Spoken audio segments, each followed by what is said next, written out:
ፊልሙ ሲጀምር ሼን የምትባል ልጅን ከጓደኛዋ ጋር ሲጫወቱ እናያቸዋለን። ሁለቱም በትራስ እየተማቱ ሼን ራሷና ጓደኛዋን ቺንን ታስተዋውቀናለች። እኔ ሼን ነኝ፣ እሱ ደግሞ ጓደኛዬ ቺን ነው። ከልጅነታችን ጀምሮ ምርጥ ጓደኛሞች ነን። ነገር ግን በመካከላችን ምንም አይነት የፍቅር ስሜት የለም፣ ወደፊትም አይኖርም። ሁልጊዜም ጓደኛሞች ብቻ ሆነን እንቀጥላለን። ሼን ከእናቷ ጋራ፣ ቺን ደግሞ ከእህቱ ጋር ይኖራሉ። በትምህርት ቤት ዘመናቸው አብረው አይጥ ያሳድጉ ነበር። የቺን እውነተኛ ስምም ሌላ በመሆኑ ቺንም እባክሽ እንደዚያ ትጥሪኝ ቢልም እሷ ግን እሱን ቼን እያለች ማሾፍ ስለምትወድ እሱም በሂደት ይስማማል። ወደ ትምህርት ቤት ሲሄዱ ሌላኛው ጓደኛቸው ዞንግ ከሌሎች ልጆች ጋር ሲጣላ ያዩትና ቼንና ሼን ሊረዱት ሲሮጡ ቼን በጥንካሬ ማነስ ምክንያት ወዲያውኑ ተገፍቶ ይወድቃል። እሷም እነዛ ልጆች ስትመታ በግጭቱ መሃል ቼን በድንገት አይጧ ላይ ወድቃ ትሞታለች። ሶስቱም አንድ ላይ ቀብሯትና ቀኑን ለማሰብ በየዓመቱ እዚህ እንገናኛለን ብለው ይስማማሉ።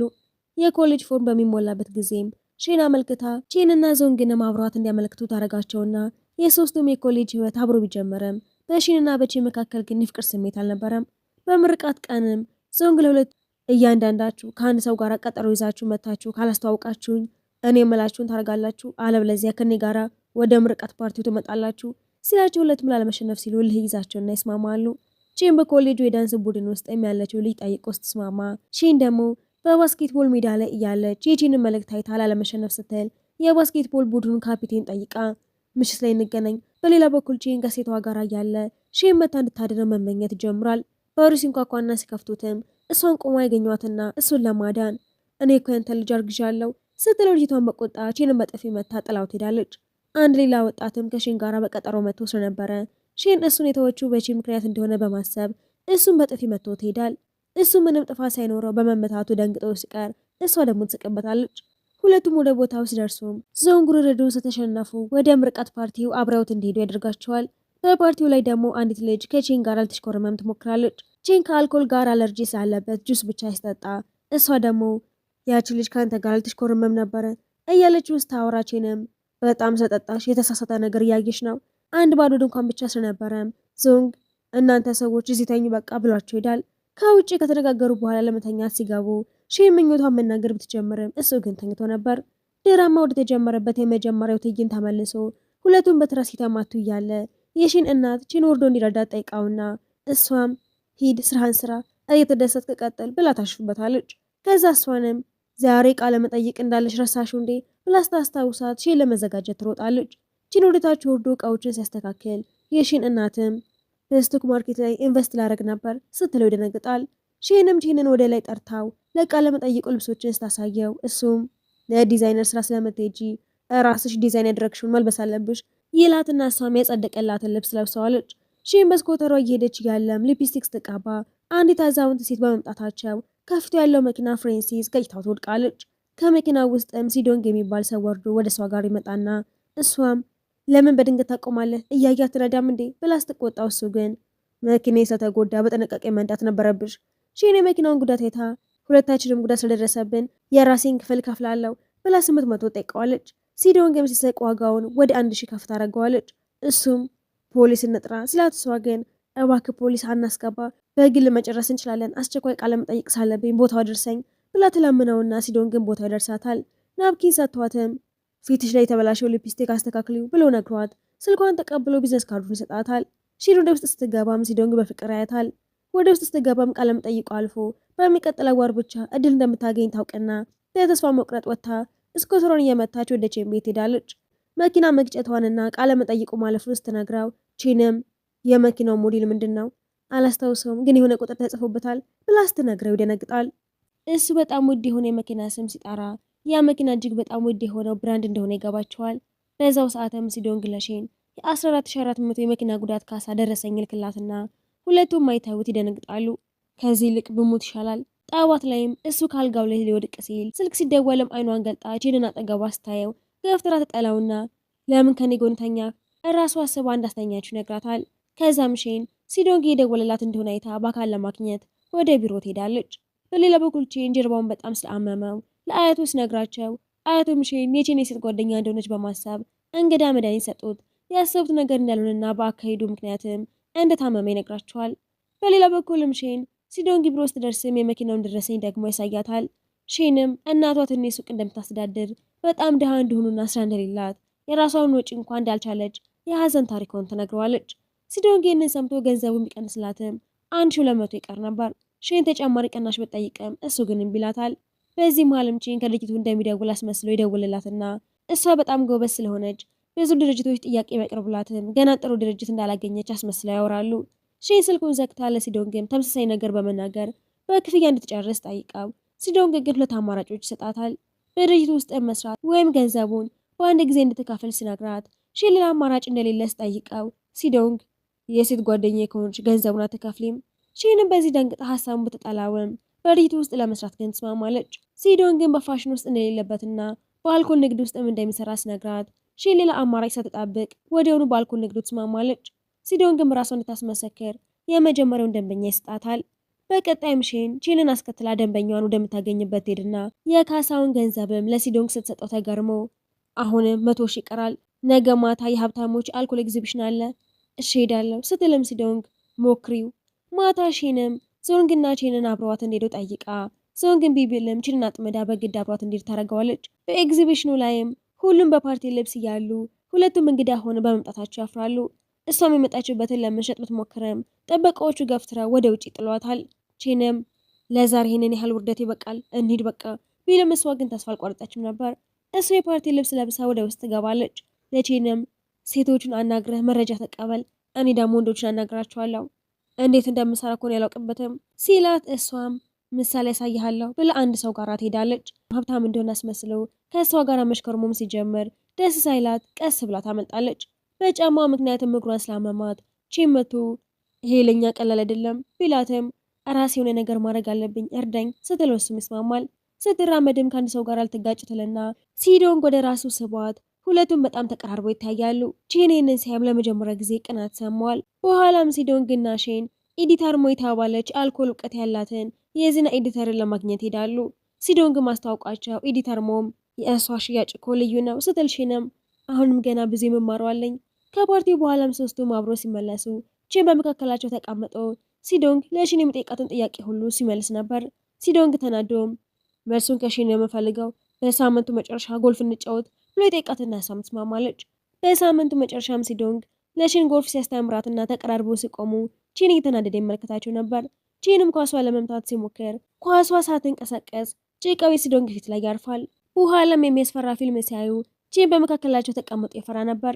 ፍርሃት ቢይዘውም እንኳን ሁለቱ ብቻቸው እንዳይቀሩ ብሎ ሳይለያቸው ይቀራል። በቀጣይም ሼን ኤዲተርሞና ቡድኗ ልታናግር ሄዳ ለሁሉም ቆንጆ ስካርፍ በስጦታ ትሰጣቸዋለች። ኤዲተርሞን በፋሽን ዲዛይን ፍላጎት እንዳላት ይገባታል። ልትነሳ ስትልም የሱሪያ ቁልፍ ተሰብሮ ልትጋለጥ ስትል ሼን ስካርፉን በቁልፉ ቦታ ቄንጠኛ በሆነ መንገድ አስራላት ታስደማታለች። ማታም ሼንና ቼን የቀጥታ ስርጭት በማድረግ ሲሸጡት አብዛኛው ያልቅና የቀረውን ደግሞ ኤዲተርሞ ስለገዛቸው ሁለቱም በጣም ተደስተው ያከብራሉ። የሼን አባት የጻፈው የቲያትር ድራማ ታሪክ ሼንና ቼን ከትንሽነታቸው ጀምሮ አብሮ ያደጉ እንደነበረ ያሳያል። ቼን ድሃ በመሆኑ የሼን አባት እሷ ለንጉሱ ሊድረዋት ይፈልጋሉ።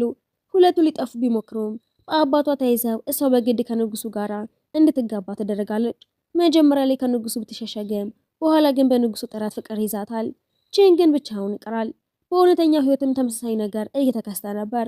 ጊዜዋን በሙሉ ከሲዶንግ ጋር ማሳለፍ በመጀመሯ ቼን የባዶነትና የብቸኝነት ስሜት ይሰማዋል። በተለይም በቲያትሩ ቀንም ዝናብ ሲጠል ከሲዶንግ ጋር አብራ ስትሄድ ቼን ብቻውን ይቀራል። ዛንግ መቶም ለቼን የዝናብ መከላከያ እየቀበለው ከእጅ አምልጣለች፣ ከእንግዲህ በኋላ እሷን መከተል ምንም ጥቅም የለውም። ቼንም የሼን ፍቅር በልቡ ውስጥ እየጨመረ መምጣቱንና እንደ ጓደኝነት የቆጥረው የነበረው ስሜት ፍቅር እንደሆነ ተረድቶ በንዴት ቦታውን ለቆ ይሄዳል። በሌላ በኩል ሼንም የመኪናውን ዕዳ ሙሉ በሙሉ ከፍላ በመጨረሻው 20 ሺህ ተጨማሪ ገንዘብ ለሲዶንግ ሰጠዋለች። ሲዶንግ ግን ደረሰኙን ቀዶ በመጣለም ከእንግዲህ አያስፈልግም። ከዛም በጣም ውድ የሆነ እጅ ሰዓት በስጦታ መልክ እየሰጣት የእኔ ፍቅረኛ ሁኚ ብሎ የፍቅር ጥያቄ ያቀርብላታል። እሷም በነገሩ ደንግጣ በአሁኑ ሰዓት ሊሆን አይችልም፣ ለዚህ አልበቃም ብላ ጥያቄውን ውድቅ ታደርገዋለች። ሲዶንግም ችግር የለውም ሰዓቱን ይዤ እቆያለሁ። በዛው ቀንም የሞተችውን እንስሳታቸውን መቃብር የሚጎበኙበት ልዩ ቀናቸው ነበር። ዛንግና ቼን አስቀድመው ቢደርሱም ሁል ጊዜ ቀድማ የምትመጣው ሼን በመዘግየቷ ዛንግ ይገረማል። ሁለቱም ሼን ከሲዶንግ ጋር ከተዋወቀች ወዲህ እንደቀረች ማሰብ ይጀምራሉ። በዛው ሰዓትም ሼንና ሲዶንግ አብረው ሲመጡ ቼን በቅናት ተቃጥሎ ይሄ የኛ የሶስታችን ቦታ ነው፣ ለምን እሱን ይዘሽ መጣሽ ብሎ ጮህባታል። የቼንን ቅናት ሳልተረዳችሁ በሁኔታው ትገረማለች። ዛንግ ግን ቼንን አረጋግቶት ዛሬ ጣባ ትፍጠር ብሎ ይዘውት ሄዳል። ከጥቂት ቀናት በኋላ የክፍል ተማሪዎች የሚሰበሰቡበት ቀን ይዘጋጃል። ቤተ መጻሕፍት ውስጥም ተቀርቅሮ መውጣት አቅቶት ነበር። በፓርቲው ላይም ቼን ደርሳ የእሱን መዘግየት ስታይ ትጨነቃለች። በኋላ ላይም ቼንም ይደርሳል። በፓርቲው ወቅትም አንድ ባልና ሚስት ቼን ከአልኮል ጋር አለርጂ እንዳለበት እያወቁ በግድ እንዲጠጣ ይጫኑታል። ቼን ግን ተከላክላ በእሱ ምትክ ይጠጣለው ብላ ለቼን ወተት ትሰጠዋለች። ቼንም የቼንን ተቆርቋሪነት አይቶ ልቡ ይነካል። እንደገና በፍቅር ያወራታል። ወደ ቤት የተመለሱም ለቼን አንተ የኔ ብቻ ነህ፣ ስለዚህ አንተን ድርሻን እጠጣዋለሁ፣ ሌላ ማንም ሊወስዱ አይችልም እያለች ፍቅሯን ስትገልጽለት ትቆያለች። እቤት ሲደርሱም ሁለቱም ተቀራርበው ድንገት እናቷ መታ ይዛት ወደ ውስጥ ትገባለች። ቼንም በደስታ ወደ ቤቱ ይመለሳል። በነጋቷም እናትየዋ ቼንን ተጣራውና አትክልት እንዲገዛላትና ምግብ በማብሰል እንዲረዳት ታደርገዋለች። ቼን ይህንን ሁሉ ድካምና ዝግጅት ለራሱ ይመስለው ነበር። ነገር ግን በኋላ ላይ ይሄ ሁሉ ምግብ ዝግጅት የተጋበዘው ለእንግዳው ለሲዶንግ እንደሆነ ሲረዳ በጣም ቅር ይለዋል። ሲዶንግ እስኪመጣ ድረስም ቼን በንዴት ከኩሽና ሳይወጣ እቃዎችን ማጨናነቅና ድምፅ ማውጣት ይጀምራል። ሼንም በሁኔታው ተበሳጭታ ወደ ኩሽና ገብታም ምን ሆነሃል? ለምንድነው ወደ ውጭ የማትወጣው? አንቺና ሲዶንግ አብራችሁ ናችሁ? እየተጣምራችሁ ነው ብሎ ይጠይቃታል። ሼ ለጥያቄው መልስ መመለስ አቅተዋት እዚያው ቆይ በሚል ስሜት ወደ ውጭ ትወጣለች። ይህም የቼንን ንዴት የበለጠ ይጨምረዋል። በኋላ ላይም ቼን ወደ ዛንግ ሄዶ ምን ይሻላል ሲዶንግን ልኩን ላሳየው እያለ ያማረራል። ዛንግም ሲዶንግ ካንተ የበለጠ ሀብታምና ቆንጆ ነው፣ እንዴት ልታሸንፈው ትችላለህ ብሎ ይቀልድበታል። ነገር ግን ቼን አንድ ነገር ለማድረግ ይወስናል። ሼንን ይዘዋት ወደ አንድ የመዋኛ ገንዳም ይሄዳል። እዛም የሼን የመጀመሪያ ምኞት የሆነው በወንዝ ዳር ተቀምጦ መክሰስ የመብላት ፍላጎቷን ያሳካዋል። ወንዝ ባይኖርም ገንዳው አጠገብ ዛንግ እንደ አጋፋሪ ሆኖ ያስተናግዳቸዋል። እሷን በሁኔታው ደስ ይላታል። ከዛም ሁለተኛ ምኞቷን ለመፈጸም ቼን በሞተር ሳይክል አጭር ጉዞ ይወስዳታል። ልደቷ ስለነበረም የልደት ኬክ አዘጋጅቶ ያመጣላታል። ዛንግ ደግሞ ከታች ሆኖ ርችት ይለኩሳል። ሰማይ በብርሃን ሲሞላና ርችቶቹ ስታይም ደስ ብሏት ከቼን ጋር መጫወት ትጀምራለች። ምክንያቱም ሁለተኛ ምኞቷ በልደቷ ቀን ርችት እያየች ኬክ መብላት ነበር። ቼንም ኬኩን አጉርሷት መልካም ለት ካላት በኋላ ሁለቱም የተጫወቱ ተቀራርበው በሁኔታው ቼን አፍሮ ፊቱ ሲቃላ፣ ሼን ግን ይሄ ከሁል ጊዜም የሚያጋጥም ተራ ነገር ነው በሚል ስሜት ምንም እንዳልተፈጠረ ለማስመሰል ትሞክራለች። ከዛም አይኖቿን ሸፍኖ በሻማ የተሰራ የልብ ቅርጽና እወድሻለሁ የሚል ጽሑፍ የተዘጋጀበት ቦታ ይወስዳታል። ምክንያቱም የሼን ሶስተኛው ምኞት የፍቅር ጥያቄ በዚህ መልኩ እንዲቀርብላት ነበር።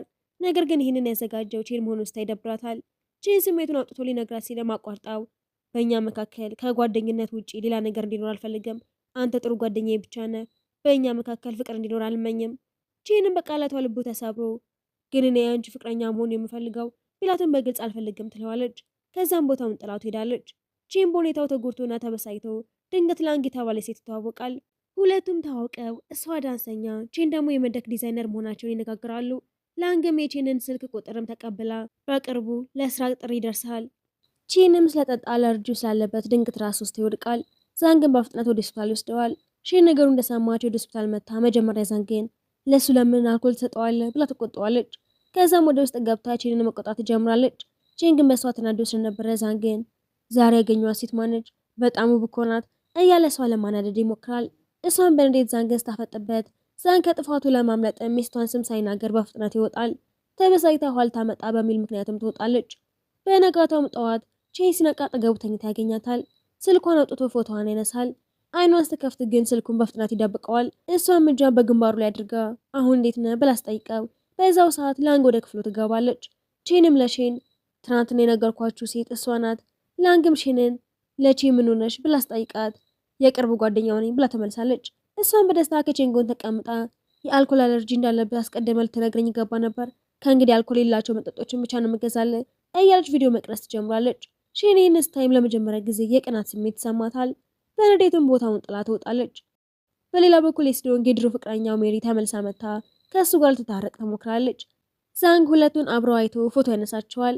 ቼን የመድረክ ዲዛይን ሲሰራ ላንግ መታ የትዕይንቷን ትኬት እየሰጣችው የእኔ ፍቅረኛ ሁን በላይ ፍቅር ጥያቄ ታቀርብታለች። መልስ አይሰጥም። ዛንግ ደርሶ የሲዶንግንና የድሮ ፍቅረኛውን ፎቶ ያሳየዋል። በዛው ምሽትም ሼን በሲዶንግ ቤት እያለች ሜሪ በድንገት መታ እኔ ሲዶንግ የድሮ ፍቅረኛ ነኝ ስትላት ግራ ትጋባለች። ሲዶንግ ሜሪን ከተለያየም በኋላ ለምን ተመለሽ ስላት እሷ ግን አሁን እንደምትወደው ትነግረዋለች።